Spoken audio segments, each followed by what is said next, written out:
Okay.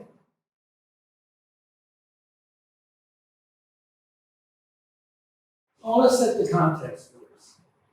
And the way I see it is that as long as we're willing to put our shoulder to the wheel and work with others, many who don't call themselves socialist or anti-capitalist or anything else, to prevent cataclysmic climate change, while capitalism will continue to reign globally, unfortunately, for the next decade or two, as long as we're willing to do that without reservation, hesitation, or caveat, then I don't think there is any reason that we socialists cannot also do the following.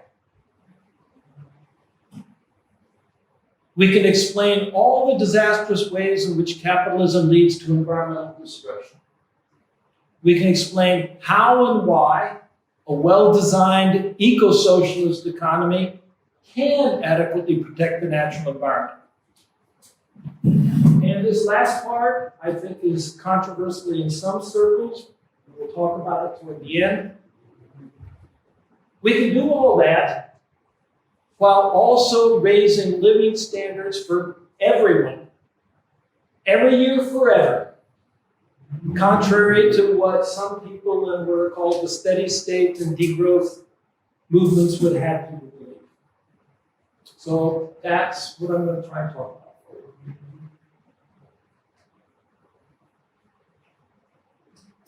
So here's the plan for the day. I could spend all the time we have together elaborating on how and why capitalism is destroying the environment, which it certainly is. But I'm just going to assume that we all agree on this. We agree on that this is exactly what's happening, even if we don't necessarily agree completely on all the whys and therefores, but who gives a damn? So instead, I'm going to spend most of my time today explaining very concretely and in some detail precisely how one post-capitalist model, which is now known as a participatory economy, would adequately protect the natural environment and achieve environmental sustainability. So I'm going to spend most of my time today talking about that. After which I'm going to risk poking the bear and briefly explaining why steady state and degrowth advocates are wrong. Wrong to insist that further growth in economic well-being is incompatible with environmental sustainability. Now, for anybody who says that that's not what I say, welcome aboard. Fine. Okay. So the talk's divided into some parts. And the first part is, well, what are the major features of this thing called participatory economy? Well, as I see it, there's really sort of three choices. You can have a market system, competition based on bargaining between buyers and sellers. Those are most of the economies in the world today.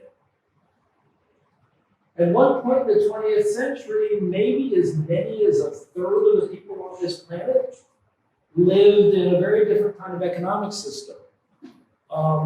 They lived in centrally planned economies that were governed by single party rule. Soviet Union was certainly the most clear example of that. Well, is there a third alternative? Is that what we have to choose between?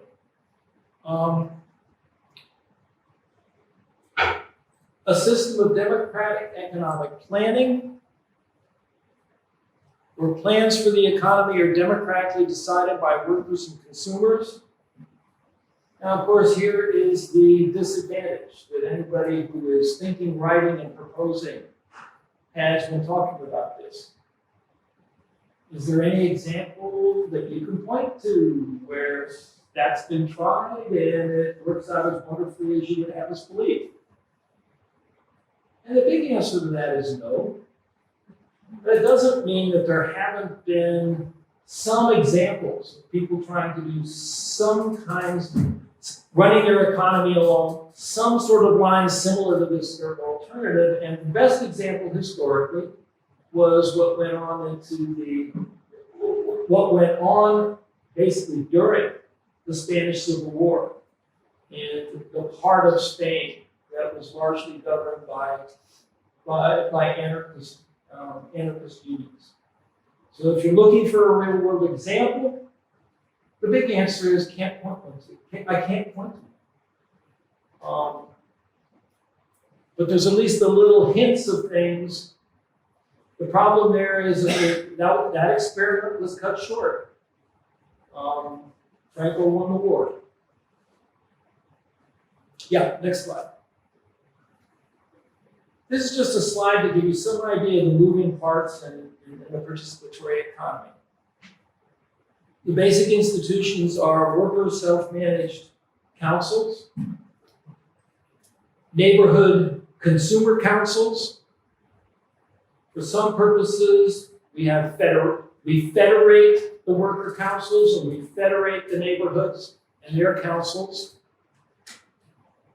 We have an annual participatory planning process whereby we facilitate these actors in our economy, these institutions in our economy. We facilitate and help them to come up with an annual plan. Go ahead, next slide. So I'm going to talk a little bit now about, well, how does this participatory annual planning proceed?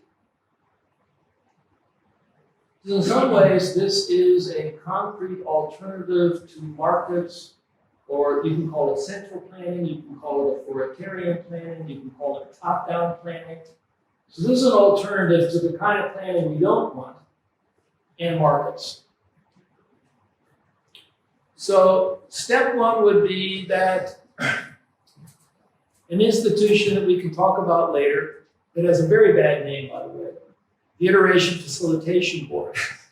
It announces estimates of the opportunity costs of using different natural resources, different categories of labor, the different capital goods that are available to produce things with, as well as current estimates of the social cost of producing all the goods and services that an economy has to produce. So step one is current estimates of those social and opportunity costs are announced. Step two is worker councils and consumer councils respond to that by making proposals. Neighborhood consumer councils respond by making consumption proposals. They say, this is what the people in our neighborhood want to consume. I like to call these proposals self-activity proposals. They aren't proposals people are making about what everybody does. They're just proposals they're making about what they want to do. Worker councils respond by making production proposals. Now, if you're an economist and you say, well, what does a production proposal consist of? You give a very different answer than a normal person would. An economist will say, well, a production proposal basically has two parts. What do you propose to produce? And how much of those things? And what do you propose to use to produce it? You're going to need inputs. You're going to need capital goods. You're going to need natural resources. You're going to need labor. So when a workers' council makes a production proposal that says, we want to produce the following things, and we are saying we will need the following inputs in order to go about doing that. That's what the worker council proposal looks like. Go ahead. The procedure is actually very simple in its broad outline. Step three is something we call the Iteration Facilitation Board. It just adds up all the demands for and supplies of each final good, intermediate good, capital good, natural resource, category of labor that has been asked for or proposed to be produced. And it adjusts its estimate of its opportunity cost up or down in proportion to the degree of its excess demand or supply. That's step three. Go ahead. This procedure just gets repeated until there's no longer excess demand or supply for any good or service, which in economist language is until you actually reach the plan that's feasible. Everything that somebody is expecting to get is going to be provided in one way or another. So what does this annual planning procedure accomplish? Under assumptions that are common in the literature, what we've actually proved is that this procedure will, first, it will achieve a feasible plan, one which everything a user is promised is going to be available. The plan will be what economists call efficient. In other words, the plan, economists will call it a Pareto optimum. We have a special name for what economic efficiency is. And since income is going to be based on people's efforts and sacrifices and work, as well as on need, the plan will be fair, or what you might, what economists would call equitable. Now, that's the broad outline. That's the general idea of how this works. But how will annual participatory planning adequately protect the natural environment? This is sort of, we're focusing, I want to focus today on how it is that this proposal responds to the need for environmental sustainability. So, there's so far nothing I've said that would adequately take care of environmental issues. So we have, and I'll also, our original proposal going back 30 or 40 years ago, we originally published, I think, 1991, would have been when we first proposed an alternative to central planning and markets. And in that proposal, environmental issues and concerns were not adequately accounted for. So essentially what I just showed you would not assure us that we would adequately protect the natural environment and we would have sustainable, environmentally sustainable outcomes. Well, what specific features have we now incorporated there that in order to address that? Go ahead.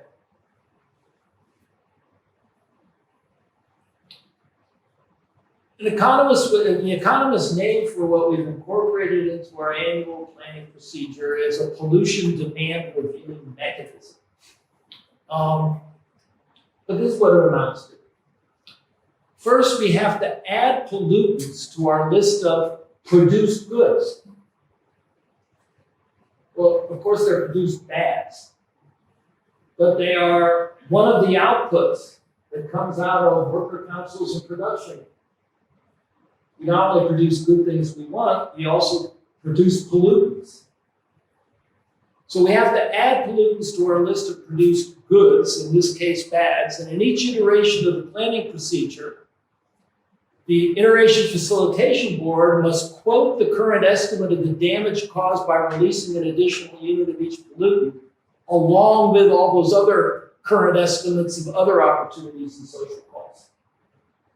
So you've got to incorporate pollution and the costs that pollutions generate into the annual planning procedure. Second, when worker councils make proposals, they must also include the amount of any pollutants they wish to emit.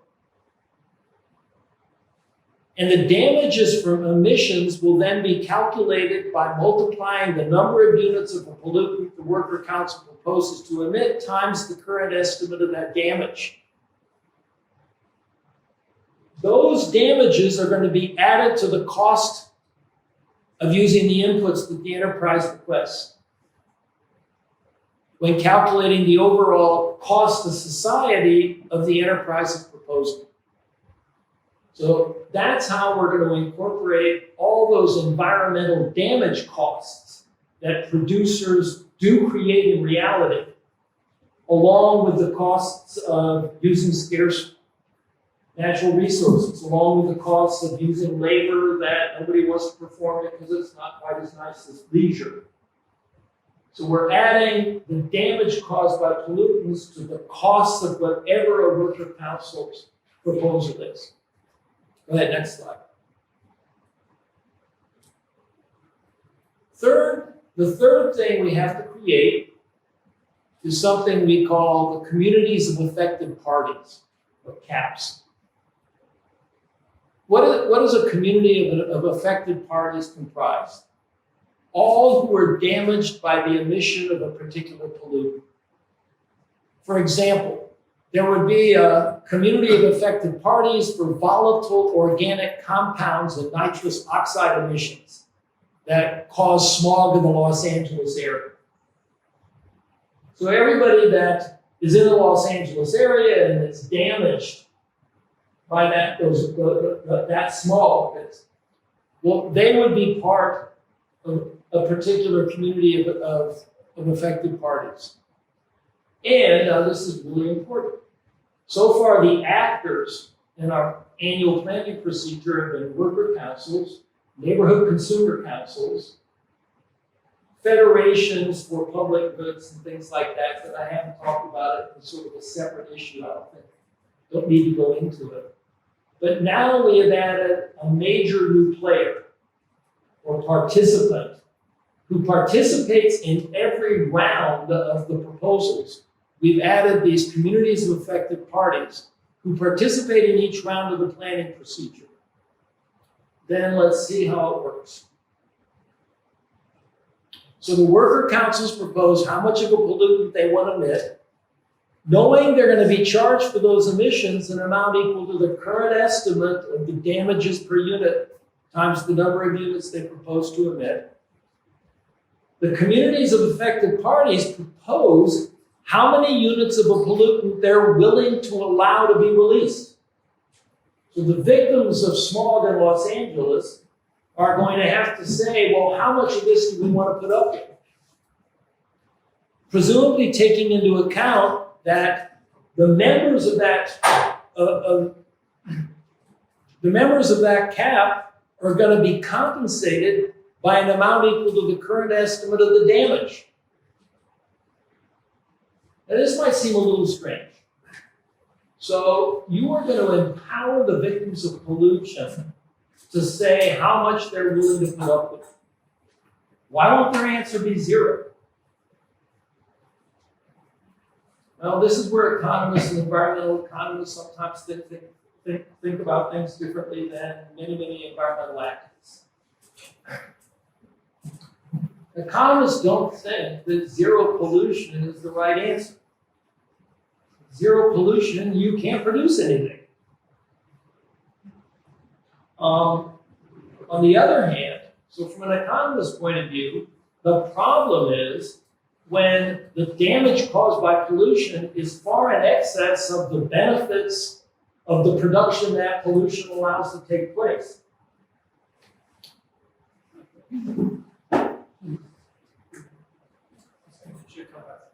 Okay.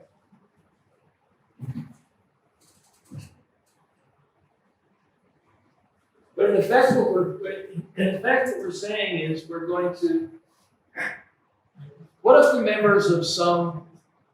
You think of the CAPS as a pollution victims coalition. We're empowering them to say how much can be emitted. But we're letting them say we're willing to tolerate a certain amount of emissions if we are compensated for whatever minimal amount of damage we know that's going to cause us. We're basically saying that is up to you. That is up to you. Can I ask a question? Sure. So a lot of pollution is in deprived areas in the US especially. And negotiating a price, they would probably accept quite a low price for us to, we can afford to pollute them. We are a wealthy company. Does your method have a solution to that? That's a really insightful question. And I'm really glad, if you hadn't asked it, I would have probably considered it, well, that's part of the weeds and the details. I'm not going to have time to talk about it. What he's pointing out is something that's very true.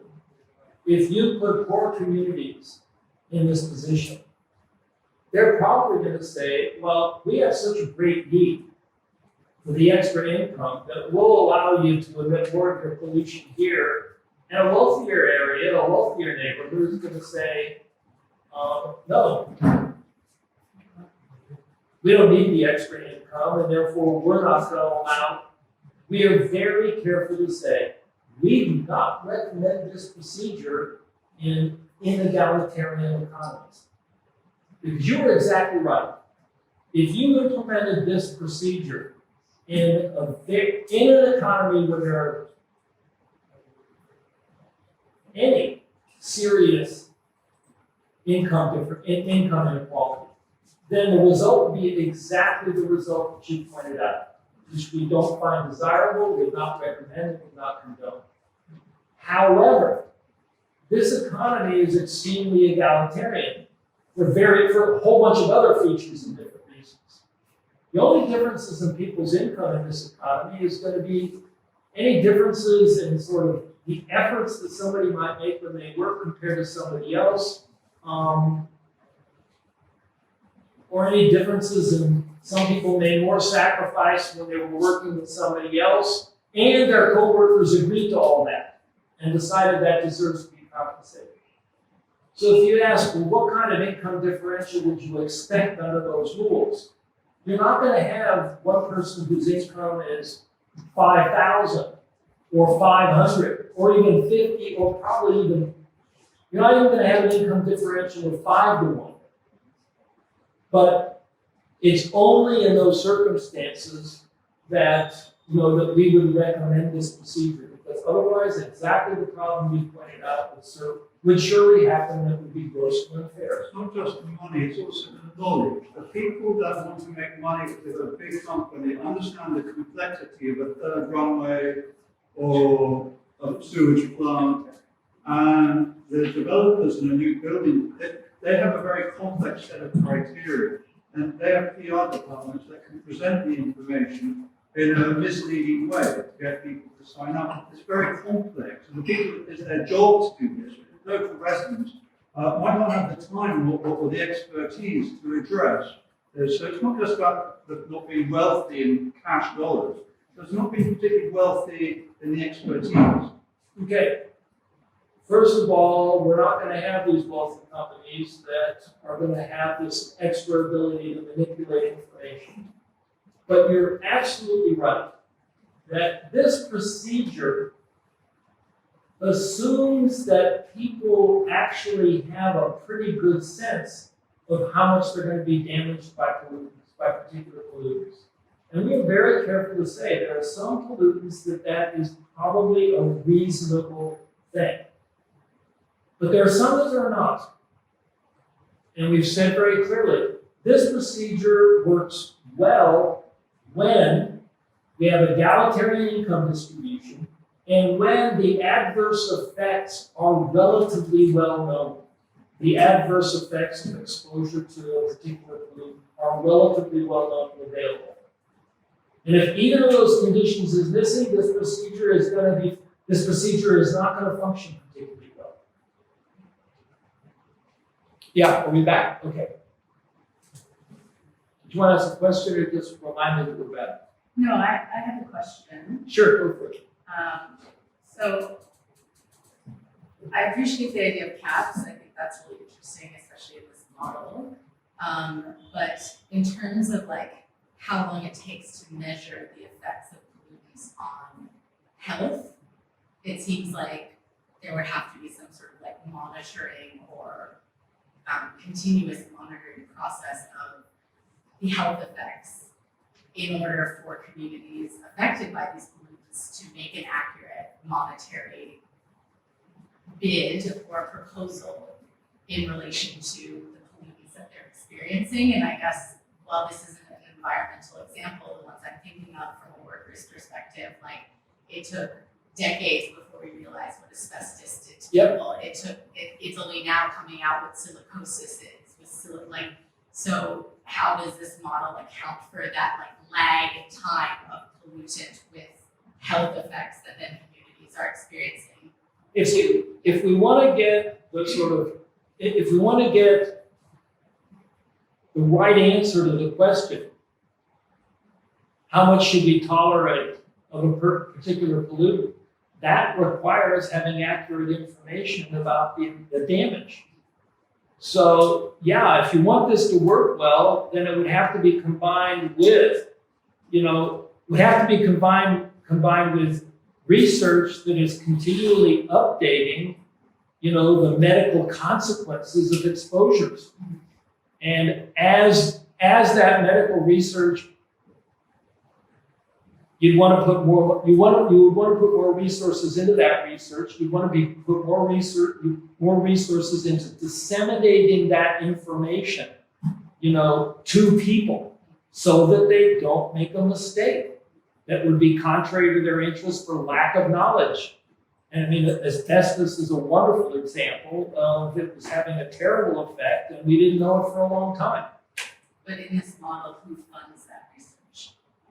Is it up to the CAPs themselves to self-fund that because it's in their interest, or is it would it be part of the output costs? I hadn't thought of that, but you're absolutely right. It would be in the interest of the CAPs to fund that research and to engage in some pretty active discussion amongst those people about, because it's that CAP that's going to decide. They're going to go ahead and vote how much they're willing to allow released in 5 or 6 rounds of a planning procedure. So anything that makes the people in the CAP better informed about what the actual consequences are is going to improve the outcome. And to whatever degree they are misinformed, the outcome is not going to be as good. Yeah? I was wondering, how does representation work? Like, who is represented in the facilitation board, in the other boards, and in the CAPs? And at what level does it work? Like, is it a local or a global level?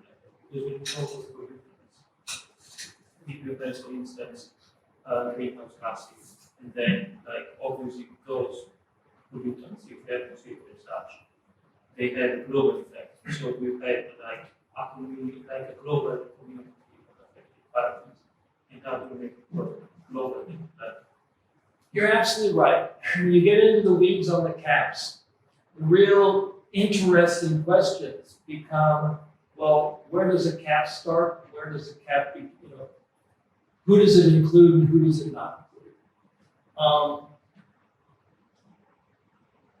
In theory, the CAP should include everybody who is, to some degree, a victim of a particular pollutant. Now, if we say, well, what about greenhouse gases? So who would therefore, in theory, be in the CAP? And the answer is every single person on the planet. And that's why this isn't going to solve climate change. It's not going to do that.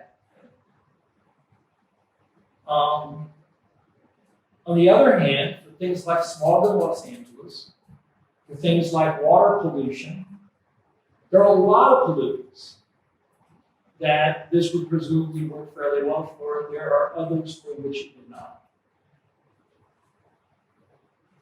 Okay, so now this picture just says, well, now who all are the actors in the annual planning process? We've got the worker councils, the consumer councils, federations of worker councils, federation of consumer, and we have all these communities of affected parties. And we still have a facilitation board, which is, I'll say this once, and I'm sure we're going to come back to it at some point. All the facilitation board does is announce the current estimates of these opportunity and social costs.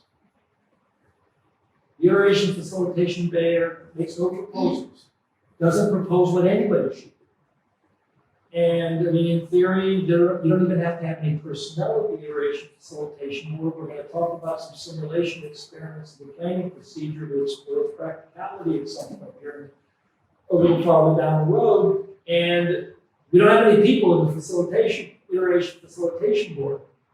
It's just a rule they follow to adjust. But anyway, that's now who's involved in annual planning. Once we have incorporated something to try and, something that should help us reach a good answer to the question, or at least some pollutants. What's the amount that we should be allowed to emit, and what should we not be allowed, and what should we not be allowed to be emitted?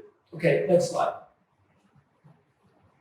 So in chapter 7 of democratic economic planning, we proved that once you incorporate this mechanism into the annual planning procedure, now, anybody that hears an economist saying under standard assumptions, that's where you want your flags to go up.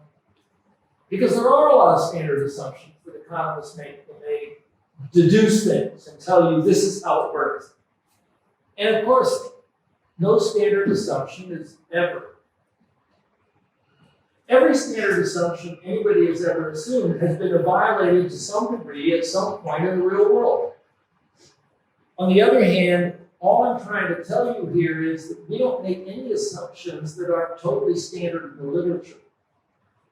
And if you make under those assumptions, you can show that this procedure would do the kinds of things that economists would be willing to say, yeah, we know it won't always work out that way in the real world, but it'll work out reasonably well. It'll reduce pollution to reasonably efficient levels. It's going to satisfy the polluter pays principle. And the polluter pays principle basically says, well, whoever's emitting the pollutant, they should be the one that pays for the damage it does. Since worker councils are charged for the damage their emissions generate, it compensates the victims of pollution by giving them consumption credit for damages suffered. Point well taken, that if you've got dirt poor people, they're going to go ahead and say, I'm so desperate for the compensation, pollute my neighborhood. We do not endorse that.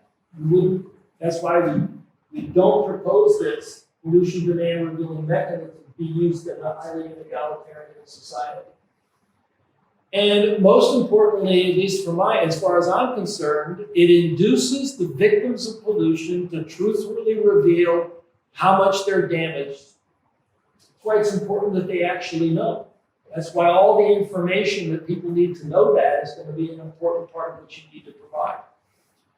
It's going to induce them to truthfully reveal how much they're damaged, because this PDRM is what economists they call it incentive compatible. And we set up something where the incentive is for you to truthfully tell us how much you're affected by something. And this mechanism does. Okay, next slide. Here's the caveat. I've already mentioned this. So I do think devising this pollution demand revealing mechanism and incorporating it into a planning procedure so that it'll induce victims to reveal truthfully how much they believe pollution will damage them, I don't think it's a trivial accomplishment. Nobody else has done it.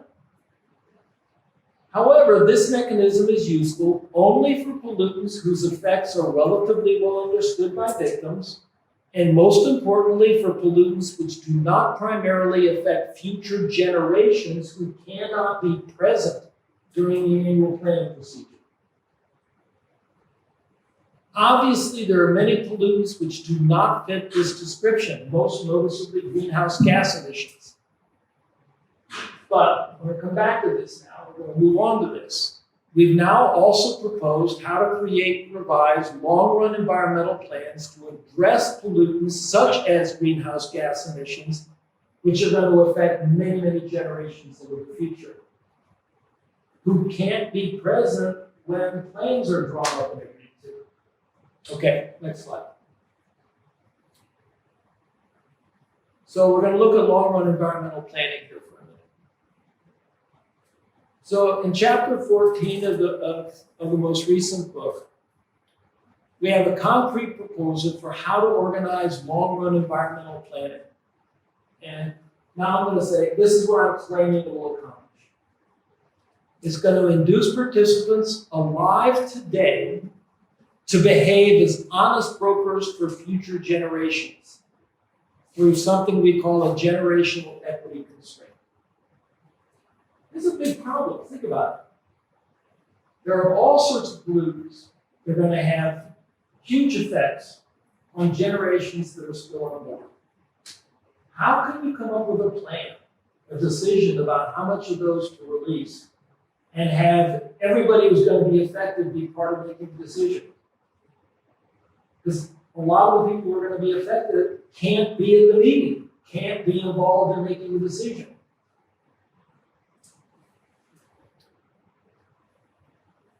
It's going to maximize popular participation of worker and consumer councils and federations and take both access to information and motivation of participants into account. And I think actually the most important contribution we make in this regard is it's going to use the results from subsequent, so think about a long-run environmental plan. A long-run environmental plan is going to cover 30 years, 50 years, 100 years.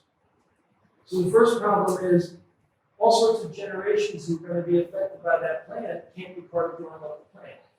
The second problem is, as soon as you make the plan, it's going to cover 30 or 40 years, you're going to discover you made mistakes. If you don't have any way to identify when you've made mistakes and correct and update the plan, then the whole argument in favor of doing long-run environmental planning is seriously weak. So I'm being very honest with you. All the things that I think that you sort of come up with and make a contribution in regard to long-run planning, this last one I think is the one that may be the most important. We've shown how we can use results from subsequent annual plans to identify mistakes in the estimates and key parameters of long-run environmental plans. You have no choice when you're drawing up a long-run plan to make guesses about particular effects. And those guesses are inevitably going to be wrong. So it's really important to have some procedures that will identify when a guess was wrong and then go about using that new information about the wrong guess to update the plan so you don't just continue to, you don't want to launch a 50-year plan and not have a good system for making corrections along the way. And that's what this last one's about. Okay, next slide. So this is the generational equity constraint. It's technical and it's tricky. What it basically says is, suppose we draw up a long-run environmental plan. And in that plan, what we discover is that the average consumption per person between people in different years. The efficient plan says we're going to have an average consumption per person in different years where the difference is as much as maybe 30%. The problem is that's possible. It's possible, depending on the pace of technological change, depending on the speed of environmental degradation or changes in environmental conditions, that an efficient plan over a long period of time would leave consumers in different years with very different levels of consumption on average. And I don't think any socialist would find that acceptable.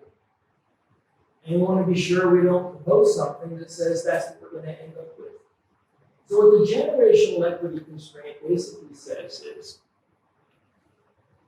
people right now are going to have to vote on just how much difference they're willing to tolerate between average consumption in 1 year and the next year.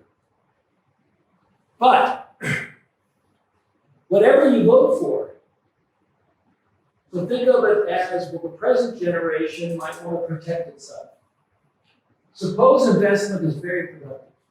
An efficient plan might say, next year's people are going to be 30% better off than you are.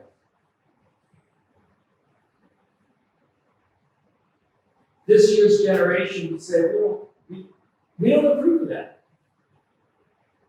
So they're not going to vote for this beta being 30%. They're going to say maybe 5%, maybe 3%.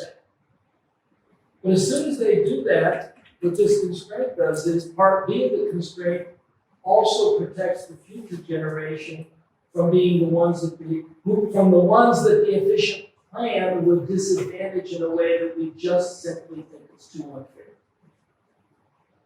Anyway, let's go to the next slide. The efficiency conditions, this is digging into the weeds a little bit about, well, who's going to be involved in drawing up the long-run environmental plans, and in what ways are they being involved?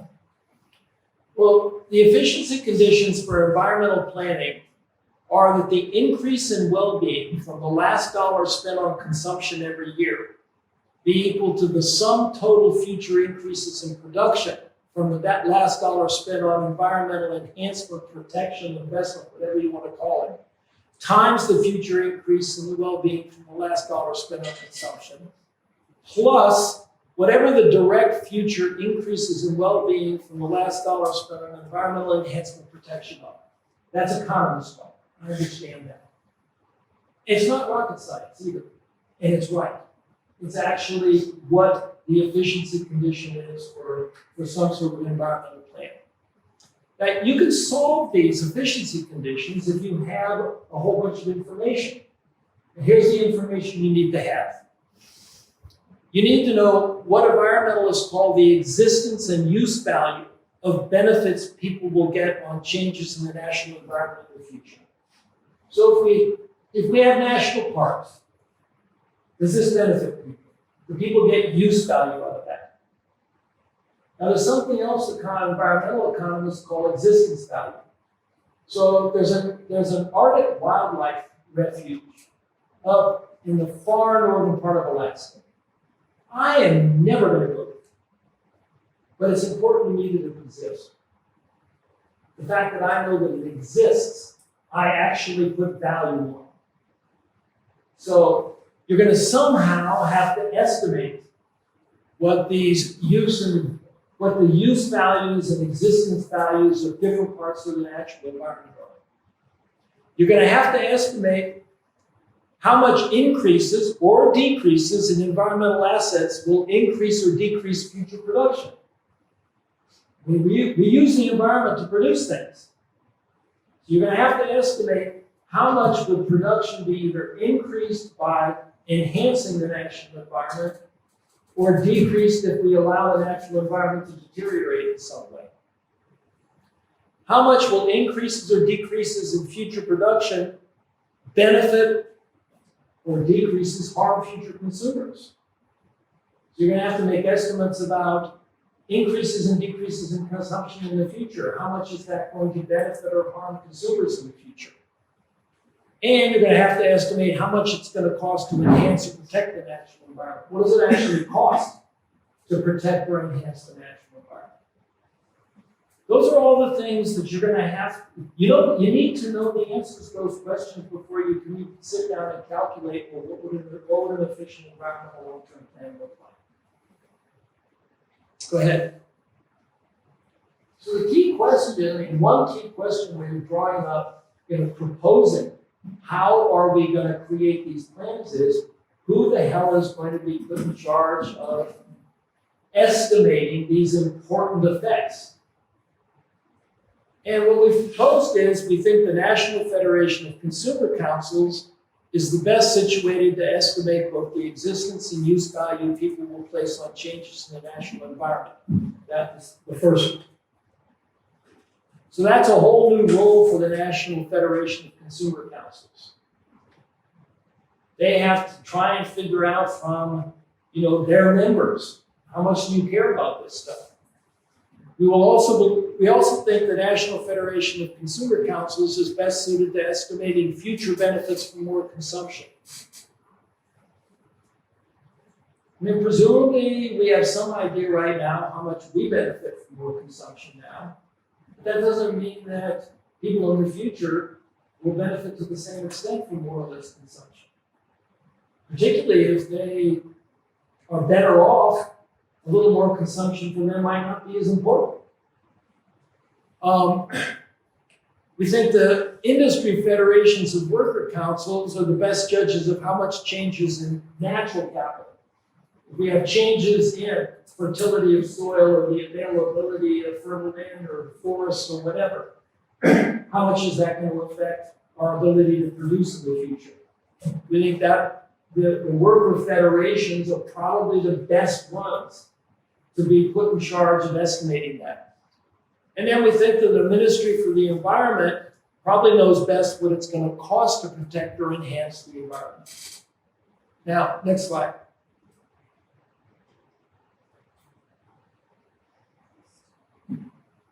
The important thing for me is we can spend a lot of time trying to figure out who to involve in estimating these things.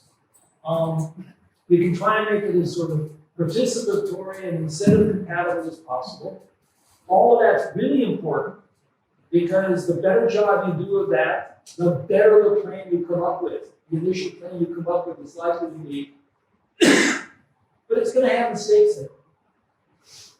And that's why I think the ability to identify the mistakes and quickly make adjustments is probably the most important part of the proposal.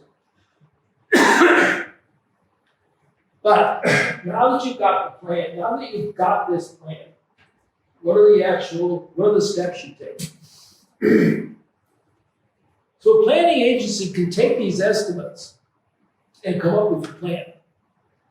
The first thing you have to do is check it against the generational equity constraint to make sure that it doesn't leave one generation so much better off or worse off than another generation that it's just morally unacceptable. Once it's checked out against the so what happens if it violates the generational equity constraint? Well, then you're back to the drawing board. You have to go back to the drawing board and you have to redo. At which point, so suppose you now have a plan that has been generated in this way, and it's past the generational equity constraint. We then propose there be a national debate about the plan, where different political and advocacy groups argue for either more or less investment in environmental enhancement protection. Are people going to still want to talk about this? Are people going to still want to argue about this before we approve an environmental plan that's going to cover a 30-year, 40-year time period? Of course they are. And we should want them to. Now, after that, what is it we do? I don't know. Should we have a national referendum? Should we have a vote by the national legislature? But we're going to need to have some sort of final decision on sort of what's the environmental plan that we now agree on. Next slide. But as I said before, I think maybe the most important thing that we've managed to sort of come up with is we know that this plan,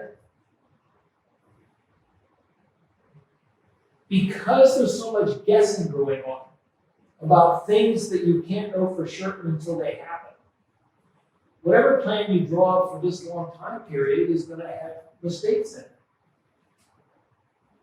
Being able to detect them, and we've shown very dramatically, in a very dramatical situation. We draw up a plan, we stipulate, well, here's an estimate that was wrong. How will a subsequent annual plan reveal that that estimate was either too little or too great an estimate for some particular consequence? And as soon as you can identify mistakes, then of course you can go back. Now, but you can't go back. We've already put the plan in operation for year one. Well, if there's a mistake in it, there's already a mistake. You can't undo what you did in year one, but you can undo and correct for year two all the way to year 50. And you can do that pretty much as you go down the road. So I do think that the good news is we've shown how misestimates will soon be revealed by results from subsequent annual plans, so these long-run environmental plans can be updated to mitigate what economists call welfare losses that we would suffer if we did not update the plans. And I think that the ability to identify mistakes and make appropriate adjustments makes long-run environmental planning considerably more attractive as a political proposition for people to accept and say, yeah, I want to do that. Okay, next slide.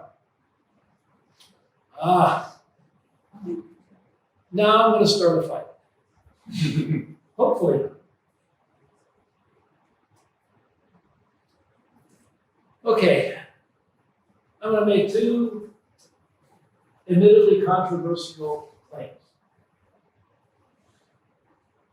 It'd be hard-pressed to find somebody proposing a concrete model for the socialism of the future who doesn't claim their proposal would protect the natural environment. But just because somebody says their proposal would adequately protect the natural environment doesn't mean it really will. And quite honestly, as far as I know, I don't know a single other post-capitalist proposal in the literature. There really is a rather comprehensive proposal for this is how all the decisions that have to be made should be made according to the proposers. I don't know a single other one which would actually reduce emissions of pollutants to efficient levels annually, much less protect the interests of future generations by preventing environmental deterioration over the long run. As much as I know that the advocates for those models think they have, or claim they have.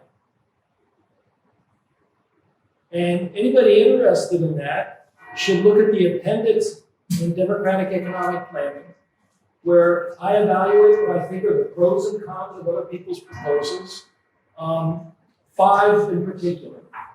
5 concrete proposals for what should 21st century socialism look like. And I evaluate, including other things that I evaluate and comment on, I evaluate their ability to adequately protect the natural environment. And I don't think any of them would. Next slide. Here's poking the second bear.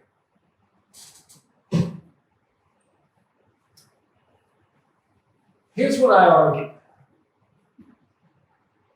As long as technological changes increase something called environmental throughput efficiency, as much as they increase labor productivity, increases in labor productivity and therefore economic well-being can continue to increase indefinitely without increasing environmental throughput, i.e. without putting more strain on the natural environment. There are a bunch of people who don't believe me. I know that. Well, I've proved that as a theorem. Now that's always tricky. I mean, that's like the magician with sleight of hand. But it's not nothing. And it got accepted and published in an academic journal, which was peer-reviewed. Now let me put it in terms that that I think we can all wrap our brains around. Consider this. This is fact.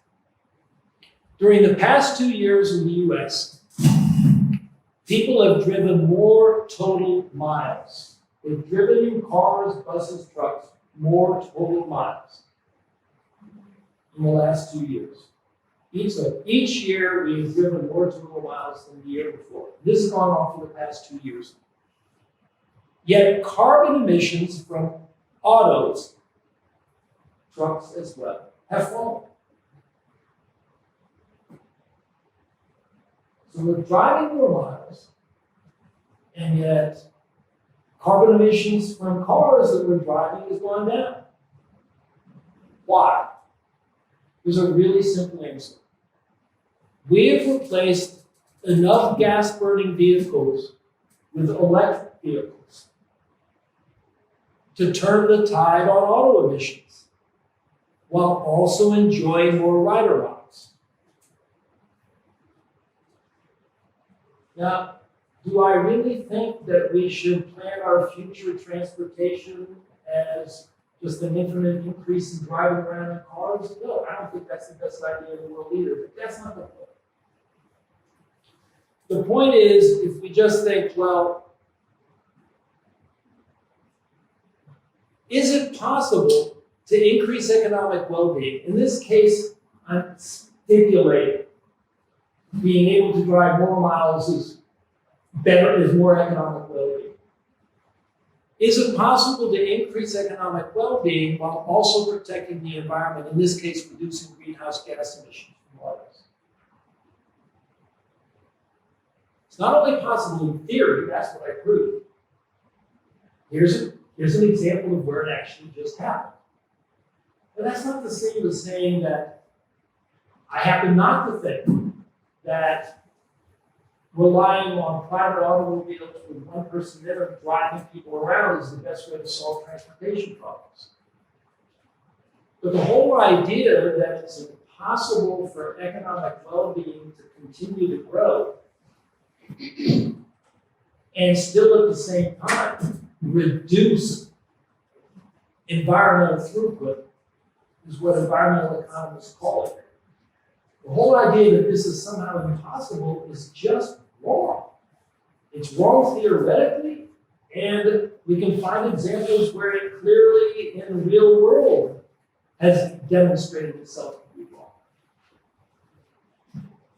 I think I might be done. Is this the last slide? Is there one more slide? Oh, okay.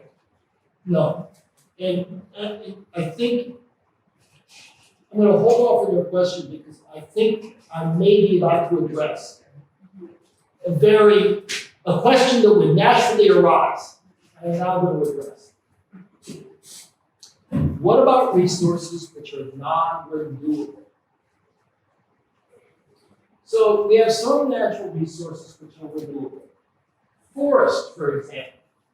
If you cut them, they do grow back. Yes, I know. If you cut down a virgin forest, what grows back is not a virgin forest. And in many ways, it's not nearly as environmentally productively desirable. But still, there are natural resources that are renewable, and then there are some which are not. I assume that the amount of oil that's someplace on planet Earth is not increasing and never will.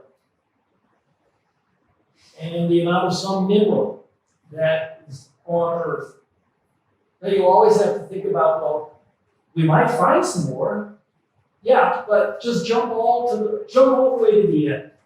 We have found all there is. Assuming we found all there is, there are some natural resources where once you have found all there is a little more than ever will be. So those are non-renewable resources. So as soon as you postulate that even a single non-renewable natural resource is a necessary input into the production of even a single good, goods aren't all the same. And some goods are what economists call basic and some goods aren't. But a basic good enters into the production either directly or indirectly of every good.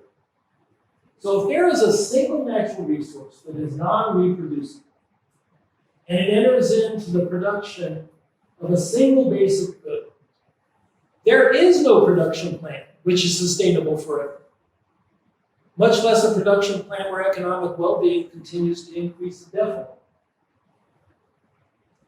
But this is no reason to jump immediately to doomsday, which is in effect what I think the steady staters and degrowth is about.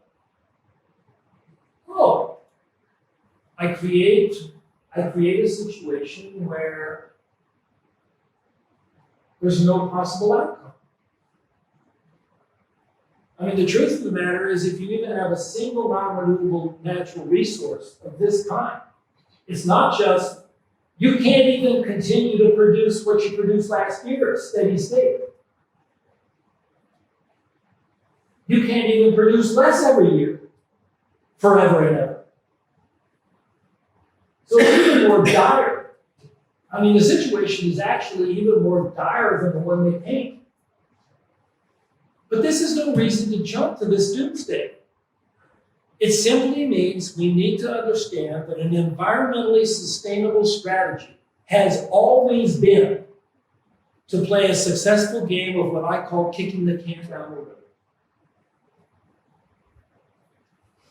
And this is the citation where I sort of published a piece in a peer-reviewed journal that explains this sort of most fully and thoroughly.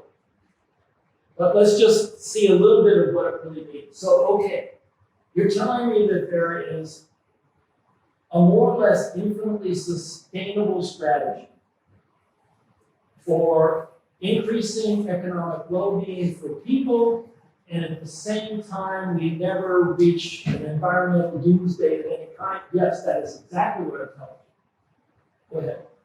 I was wondering, when you say economic well-being, you mean GDP, you mean life standards, and does that definition take into account how that well-being is distributed within societies and across societies globally? Yes. I do want to address that. I think this is the last slide, actually. And your question is exactly what should be the first question we have in the discussion. So, yes. Let me just explain what kicking the can down the road looks like. So, in production, we need to substitute renewable resources for non-renewable resources. People in the environmental movement, that part people understand. And certainly economists understand. So if you can figure out a new technology that will use a renewable resource instead of a non-renewable resource, I'll give you an example. So there's a building in Portland, Oregon right now, and ordinarily for sort of a tall building, 7 or 8 stories, you're going to need metal and steel structures. Well, things that we use to produce metal are not renewable resources. Whereas trees, we can grow more. So it's a technology where we now have built an entire building with wood products. Now those wood products have to be sort of worked with and, they have to be made as strong as steel. So yeah, you've got to do things like that. You're looking to replace, you're looking for technologies that will allow us to replace non-renewable resources, the ones that there are no more of them, with ones that we could continue to renew over time. You want to substitute more abundant non-renewable resources for ones that are scarcer. And before a particular non-renewable resource runs out, you want to develop technologies that don't use that either. That's what you want to do in production. In consumption, you want to substitute goods produced with renewables for goods produced with non-renewables. You want to substitute goods produced with less scarce non-renewables for goods produced with more. Did I say that backward? Is it written backward or did I read it backward? No. Well, whatever the right way is. And here would be my argument. Fortunately, contrary to what many, I believe, in the steady state and degrowth movements believe, on planet Earth, with a human population of 7 billion or more, this kind of kicking the can down the road can be done while also increasing economic well-being for far longer than the human species need to worry about. Maybe at some point this planet's longer than that. That's astrophysics. The sun will go out.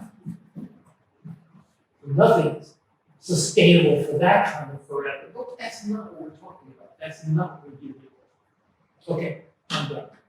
We have a first question already. So why don't you go ahead and ask it?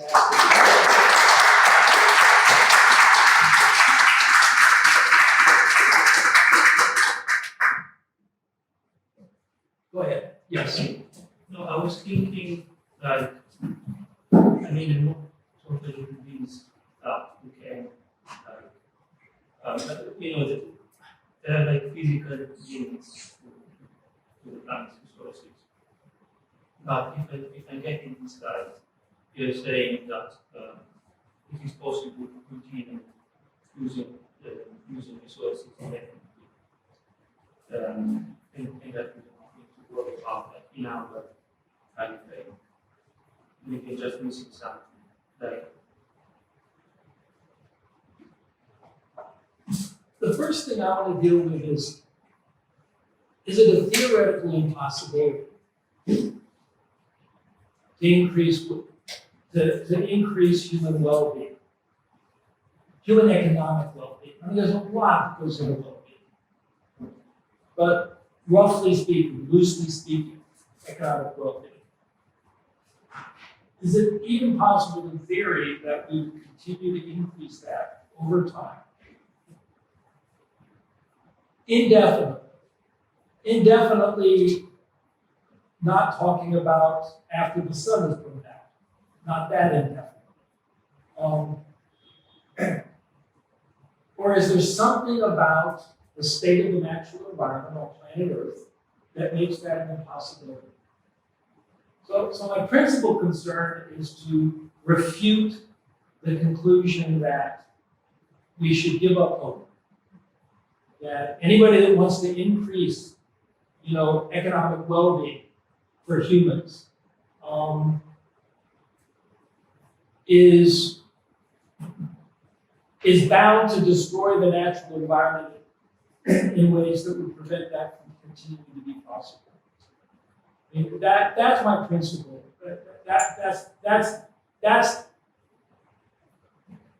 That's my immediate. Now, if you ask me, for instance, well, are we doing that? Well, I gave you this wonderful example of one of the worst environmental, performers on the planet, the United States. We are the car drivers from hell. And, you can't imagine a more ridiculous transportation system. And I gave you an example from the United States that says, well, look, even in the United States, we actually have reduced the amount of greenhouse gas emissions at the same time that we are moving more people around in cars.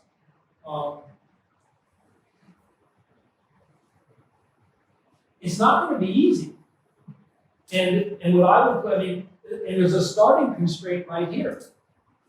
If you take a look at the condition, what it said was, as long as we increase environmental throughput efficiency, that is, what is an increase in labor productivity? It's reducing the amount of hours of labor we need to make the same thing. And that's a good thing because presumably labor is less desirable in nature. So we think of that as that's increasing the efficiency of the economy. It's the economy doing something we want. We'd like to be able to get the same things but while working less hours to do it. Well, you can think in the same terms. We'd like to get the same things using less inputs from the natural environment to do it. Using less acres of land. Or use technological change of both kinds is possible. Sometimes we figure out ways to produce the same things with less labor. Sometimes we figure out how to produce the same things with less inputs from the natural environment. And what I'm basically saying, it's a rough guideline, is as long as you do as long as our new technologies do as good a job of reducing the amount of what we need from the natural environment to produce what we're producing, as we do a good job of figuring out ways to produce the same amount with less labor, as long as we do that, we don't put any extra strain on the environment, and we get to enjoy the benefit of the fact that we have greater economic well-being than we had in the past. Yeah. First of all, I just wanted to say thank you for presenting an alternative model. I think it's really great, especially when there's at least maybe not all these like everyone here, but just in general, like a lack of hope. So thank you very much for presenting the alternative model. I guess I had a couple of things that I was wondering if you would like to with me on really quickly. Okay. One of them would be just the example that you did give of how more cars run on the road and yet the greenhouse gas emissions were decreased. I completely respect and appreciate that. And I know greenhouse gas emissions is kind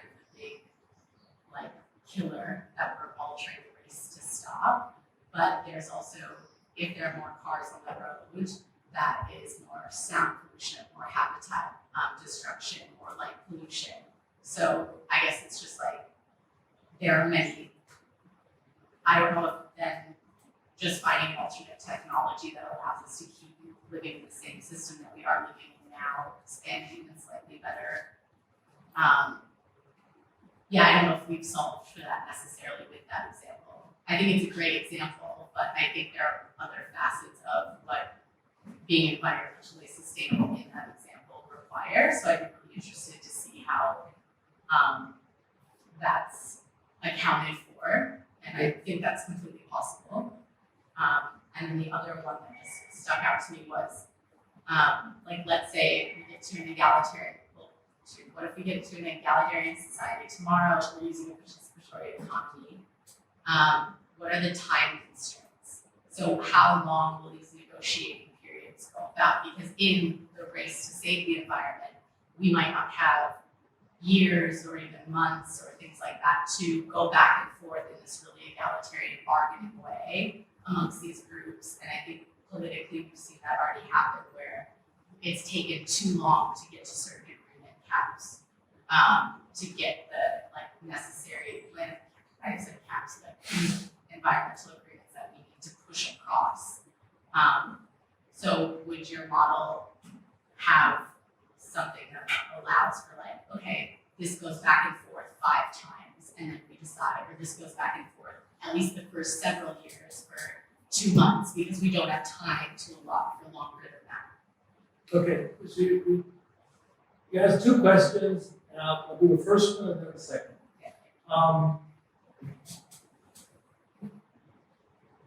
The example I gave about the EVs and the miles driven.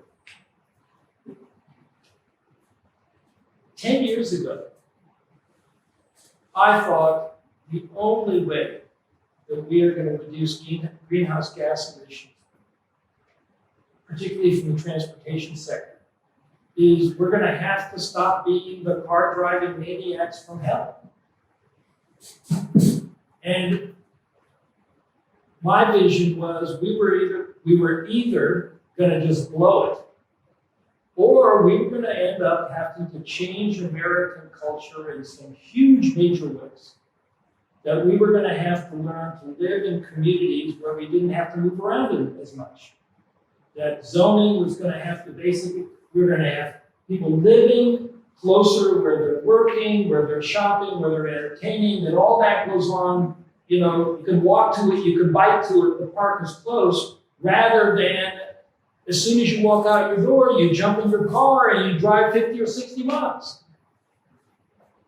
And I still think that had we responded in that way, it would have been a far better response.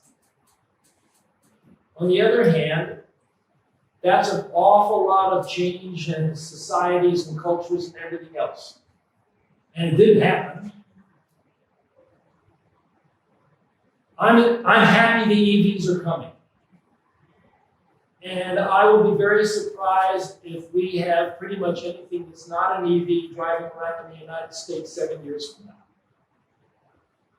And given the fact that the other thing didn't happen, it's a damn good thing that that's what happened. But that's the only sense, and I propose it as an example of what, in fact has happened, really as sort of a counterexample to the belief that you can't increase economic well-being at the same time that you're reducing environmental damage or environmental throughput. Your second question, okay. I can't stand meetings. I hate going to meetings. And I've been a leftist my whole life. And what I hate about the most is going to the meetings all the time. It's blah, blah, blah, blah, blah, blah, blah, and nothing gets decided, and whoever hasn't got anything better to do with their time and stays to the end of the meeting, they decide. So one of my motivations is to design an economy that is not that. That's my vision of hell. And So at the same time that this is called a participatory economy, and at the same time that we, advertise it as being very, very democratic, what I implore people to do is look at the details about what the meeting, where are there meetings and where are there not meetings? And what are the agendas for the meetings? What are the subjects of discussion for the meeting? And what we try to do is sort of minimize meeting time and make it more sensible. So one vision of a democratic system of planning is, well, doesn't every economic decision affect more or less everybody to some degree or another? Well, the answer is actually yes. Well, then we should just call a meeting of all ourselves and talk about it and eventually take a vote on every single decision about what's going to go on in the economy. I mean, that would be the natural conclusion from that. And one of my problems with my fellow leftists is I think that they tend to lapse into that conclusion. So, in particular, the meetings, there's one place where the number of times that people would have to meet and make revisions is a critical part of a proposal. It's the annual plan. Exactly, that's what I'm saying. And How so long would the negotiations go And on? there were people who told us about 10 years ago, this sounds great, it's wonderful. These iterations of, proposal, revision, proposal. I mean, what if it takes 300 iterations? In a real world, you can't do that. You can do 300 iterations to come up with an annual plan. It's going to take you long to formulate the annual plan and actually do the work for the year. And we said, we don't know. In theory, we've shown that if you do this enough times, it'll get to a good outcome. And, well, the best answer is implement it someplace and see. Never had the chance yet. But what we did was, I said, well, we can do computer simulations. We can do computer simulations where we simulate this procedure. And we finally have gotten some decent results, that give us some sort of idea of just how many times with this sort of proposing revisions, et cetera. And I do want to point out, notice that what all the Worker Council is doing is revising its own work plan.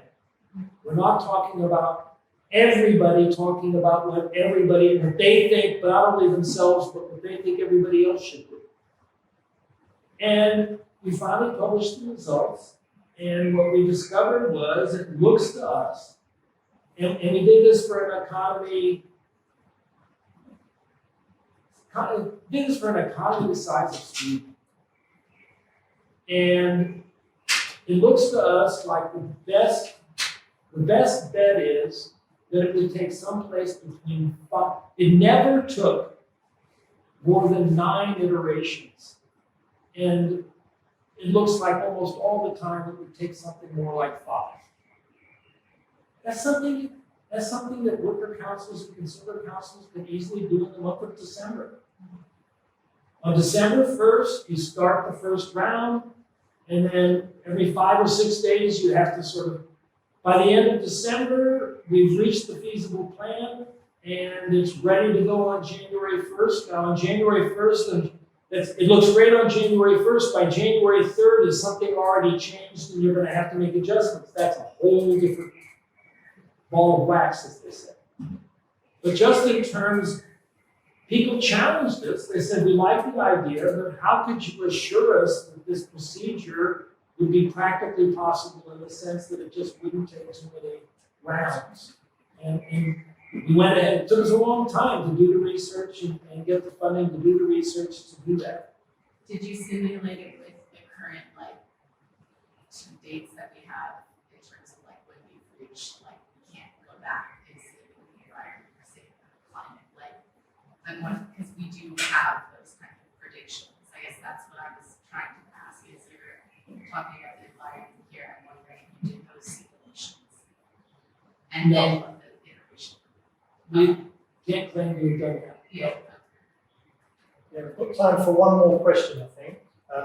So you had your hand up earlier. Yeah, just to clarify, how you find your point of the leave this first few minutes, like also the EV example, how you define well-being, profits gains in the EV sector, because then presumably also the traditional auto industry is deeper in, it's declining, and you have works in one area.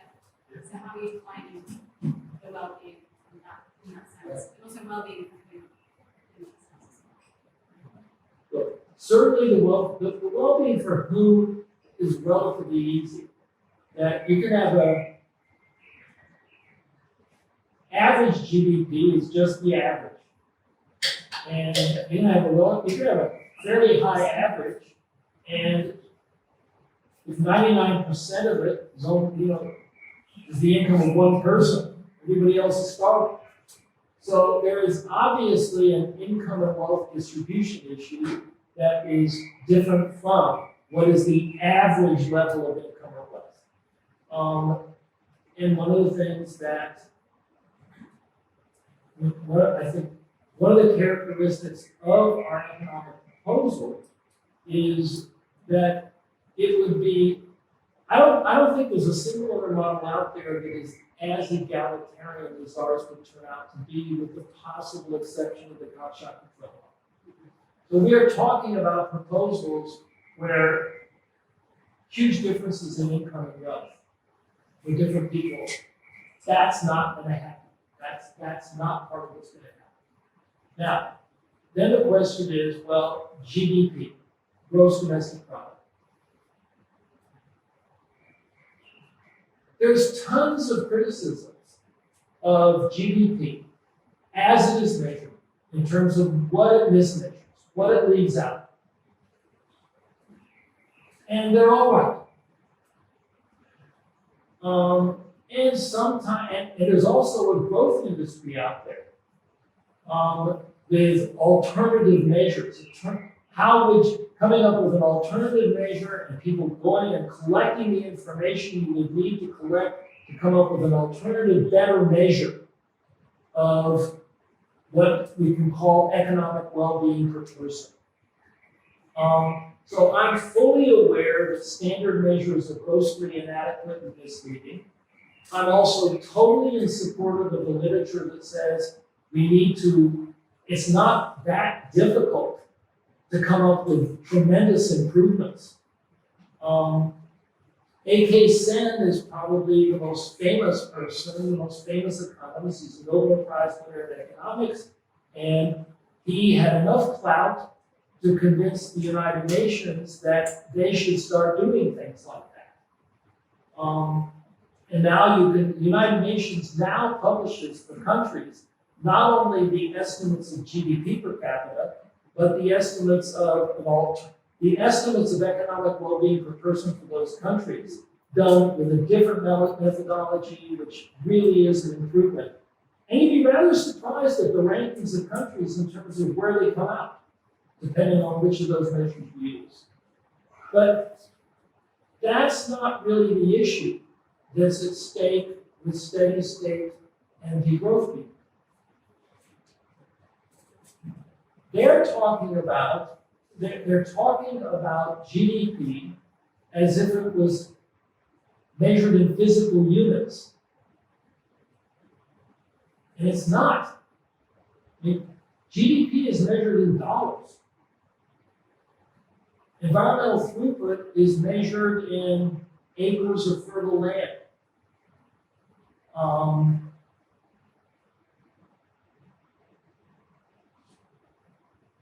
Tons of carbon emissions. And it's almost a category error in terms of thinking. Yeah, it's true. We can't have environmental throughput. We can't keep consuming more and more environmental throughput. Absolutely. But consuming environmental throughput is not GDP. It's not economic well-being. That building I talked about in Portland.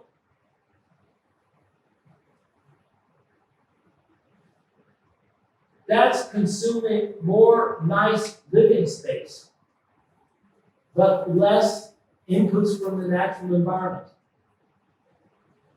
and substituting renewable ones for non-renewable ones. Well, think about heating your house and air conditioning your house. So, if we put in solar panels, if we put in, if we increase the amount of insulation that we have in our buildings, we can enjoy more good living space per person, and yet not be using, as much inputs from the natural environment. It's not impossible. It's not what humans, we haven't been on course to do this. I'm painfully aware of the fact that, capitalism has gobbled up the natural environment in a totally unsustainable way, faster and more seriously than any other, human creation before it. That's nobody's contesting that. And nobody's claiming that we've come any place close to turning it around. Robin, I'm afraid we're running out of time. Yeah, okay. Thank you, everyone. It's a huge topic, this. So if you're interested in finding out more information, this is the website to go to, participatory-economy.org. There are articles, videos, podcasts, there are results of computer simulation work, if you're interested in looking at that. The programmer is here. We also have a community forum there if you want to ask questions, join the discussions. And a mailing list, you can sign up to the back, which goes up once a month. And finally, this is the latest book by Robin, Participatory Economy. You can find all this stuff in a very accessible format. We have some for sale for £12 at the back. So thank you very much for attending, and thank you very much, Robin.